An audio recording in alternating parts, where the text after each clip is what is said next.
happening right now from the Dodgers standpoint. Left-hander Hj.r. And he is 6'1", 220 out of South Korea. He will be 26 next month.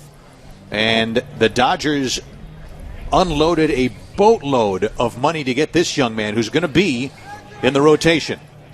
First of all, they had to unload a ton of money just to be able to negotiate with him.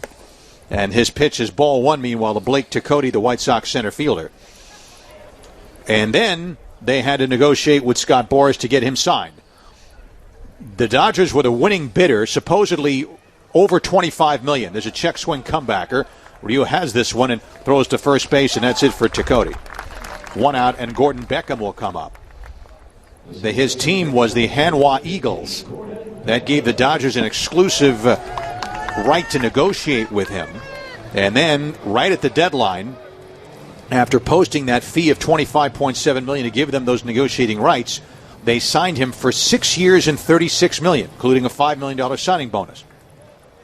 Well, he's 25 years old. He's got 190 career games.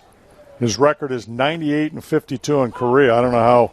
I guess Korean baseball is okay. I think they're more looking at his arm than anything. Probably has great stuff, and they'll teach me the rest. His ERA is under 3 at 2.8. Fastball up and away, 1-1 to Gordon Beckham. 1-0 Dodgers, bottom of the third. So I think a lot of this has to do with his age, number one, and I think there was a lot of people probably wanted him, and that's what put the numbers up there. And, boy, that's tough when you got to put out $25 million just to talk to somebody, but they do the same thing in Japan. Breaking ball swung on and missed 1-2. But a lot of teams had to have an interest in order to draw anybody out. So he would be one of the I mentioned the 5 starters I thought. Fastball high, 2-2. And a couple of these I talked about was Josh Beckett. Of course, he's a veteran. Lilly, he's a veteran. Harang, these are veterans that, Ted Lilly didn't have a great year last year. Harang threw okay, so it looks like he fits in that starting rotation with Greinke and Kershaw. That's a pretty good starting rotation if this guy can pitch.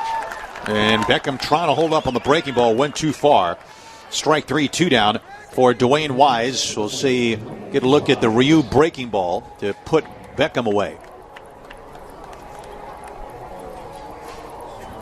That's a pretty good fastball down and away, but that's just not knowing what a guy does. Not being able to see if that was a cutter or a breaking ball. It's probably too early for a breaking ball. Looks like he hides the ball pretty well, so if you're a left-handed batter, Dwayne Wise probably doesn't pick him up right away. Beckham had that opportunity, so. Pitch fouled away up the first base side, 1-1. Yeah, it looks like his windup would be a little bit deceptive. You'd have to see a guy like this a few times.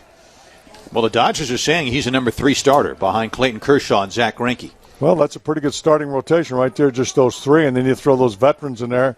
Josh Beckett was for 2 years with the Boston Red Sox, and, of course, the Miami Marlins was as good as there was. So the Dodgers, if they're not picked to win that West.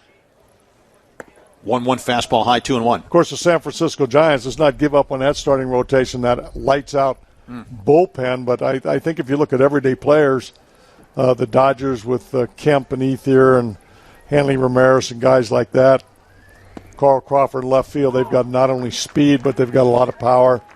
I don't know. It's all on paper, and you got to play 162 games. But I'd have to, if I was a Los Angeles Dodger fan, I'd have to be pretty thrilled about this, almost as much as the Angels 40 miles south.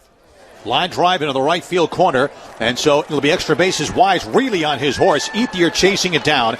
Wise wants 3. He's on his way, and the ball juggled out in shallow right field, so Wise slides in with a 2-out triple into the right field corner.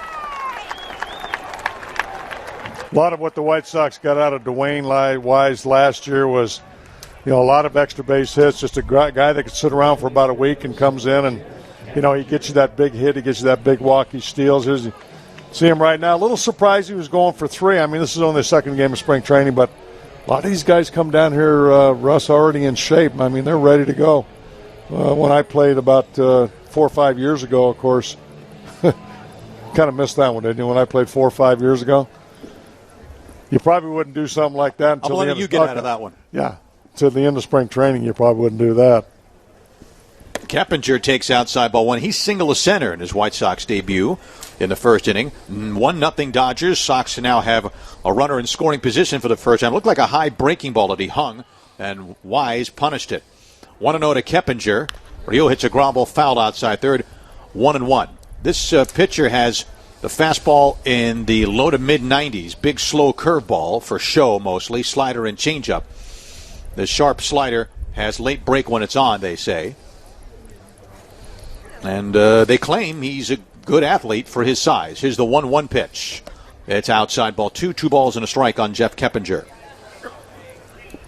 Again, there's a difference in competition when you're in Korea or you're in Japan and they come over here. There's very few of them, that are successful. There's a fly ball to left field that appears to be routine for the youngster Jeremy Moore, angling to his left with the sun glistening off the shades. He makes the catch, and the inning is over in the bottom of the third for the Sox. No runs, 1 hit, no errors. They leave Wise to the fourth inning, 1-0 Dodgers.